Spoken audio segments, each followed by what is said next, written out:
जय झूलेलाल दोस्तों, तव्हां जे लाइ हिकु लेटेस्ट न्यूज़ खणी आई आहियां मां। रिश्तो.com जेको कराईंदो आहे सिंधियुनि जो सिंधियुनि सां रिश्तो। उन्हनि जी पहिरियों ऑफिस हुई निरंकारी भवन जे पासे में, हाणे उहा ऑफिस शिफ्ट थी आहे साधू वासवानी स्टैच्यू जे साम्हूं, जेका चांद अपार्टमेंट आहे उन जे पहिरें माड़े ते। ही वॾो रूम ठहियल आहे जिते ॿई धुरियूं मिलंदियूं आहिनि। तंहिंखां सवाइ छोकिरे छोकिरीअ जे मिलण जे लाइ बि हिते रूम ठहियल आहे। रिश्तो.com वारा तव्हांजे अखे जे लाइ तव्हांखे जॻह बि ॾींदा जिते घटि में घटि 25 माण्हू आराम सां वेही सघनि, और उन खां सवाइ सॼे नाश्ते जो बंदोबस्तु उहे ई कंदा आहिनि। नमस्कार, मैं राजेश दलवानी, आप देख रहे हैं उल्लास लाइन बुलेटिन। उल्लासनगर महानगर पालिका की स्थायी समिति की पहली बैठक में भारतीय जनता पार्टी के भीतर मतभेद देखने को मिले।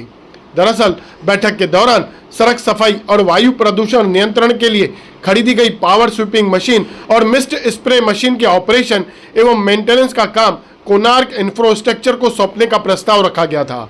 इस प्रस्ताव पर चर्चा के दौरान जब वोटिंग हुई तो बीजेपी के ही नगर सेवक शंकर शेरी लुंड ने क्रॉस वोटिंग कर दी। इस घटना ने न सिर्फ बैठक का माहौल गरमा दिया बल्कि शहर की सियासत में भी नई बहस छेड़ दी है।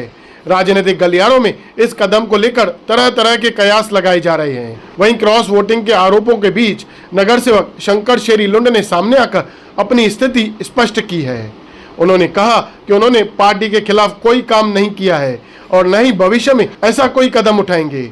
उन्होंने यह भी कहा कि उनका निर्णय पूरी तरह से पारदर्शिता और जनहित को ध्यान में रखते हुए लिया गया है। शेरी जी, कल स्थायी समिति की एक बैठक के दौरान क्रॉस वोटिंग की गई। अभी लगातार शहर में चर्चा है कि शेरी लुंड ने बीजेपी को लेकर क्रॉस वोटिंग की और शिवसेना के पक्ष में वोट किया है। देखिए राजेश जी, ऐसा नहीं है कि मैंने शिवसेना के पक्ष में वोटिंग की है, बीजेपी के खिलाफ की है, ऐसा नहीं होता। एक मुद्दा आया वहाँ पे स्टैंडिंग कमेटी में, उस मुद्दे के फेवर में मैंने वोटिंग की है। और मैं आपको एक स्पष्ट बता दूं कि इसमें क्रॉस वोटिंग का मामला नहीं है। ये ऐसा मामला है कि राजेश जी का खुद का कोणार्क कंपनी से कुछ ग्रीवेंस है, कुछ उनका प्रॉब्लम है। तो उनसे मैंने जब पूछा कि ये मुद्दा आया है, यहाँ पे वोटिंग होनी है, तो उसका क्या करना चाहिए, तो उन्होंने बोला कि मैं तो 100% कोणार्क के खिलाफ हूँ और कोणार्क के खिलाफ मैं वोटिंग करूँगा, तो आपको बाकी जो करना है करो। तो मुझे जो समझ में आया मैंने उतना ही किया, बस। यही जो आपने जानकारी दी, इसी विषय पर हमने भी राजेश वद्रा से सवाल जवाब किए, लेकिन उनका इस पर तो जवाब उन्होंने खुलकर नहीं दिया। लेकिन उन्होंने ऐसा बताया कि ये टेंडर 2024 में आया था, अब 2026 है। उनकी डिमांड, उन्होंने ऐसे बताया कि नया टेंडर होना चाहिए, जो कंपनी चीपेस्ट कम भाव में रहेगा उसे टेंडर मिलना चाहिए। तो इसमें क्या हकीकत है? ये पहले टेंडर हो चुका है, जो चीपेस्ट है उसको मिल चुका है। आज 2 साल पहले वाले रेट में अगर वो आदमी फिर से काम करने को तैयार है तो चीपेस्ट इससे ज़्यादा क्या होगा?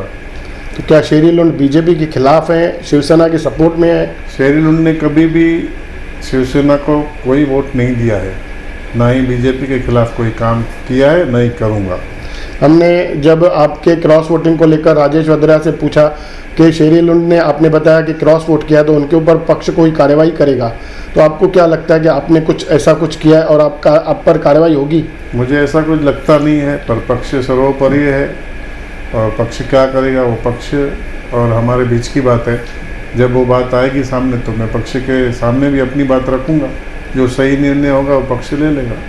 इस घटनाक्रम के बाद उल्लासनगर की राजनीति में सरगर्मी बढ़ गई है। अब यह देखना दिलचस्प होगा कि पार्टी इस मामले में क्या रुख अपनाती है और आने वाले दिनों में इसका क्या असर देखने को मिलता है।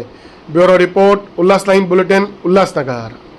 उल्लास लाइन बुलेटिन को सब्सक्राइब करें, बेल आइकॉन दबाएं और देखिए उल्लास लाइन बुलेटिन की न्यूज़ सबसे पहले आपके मोबाइल पर।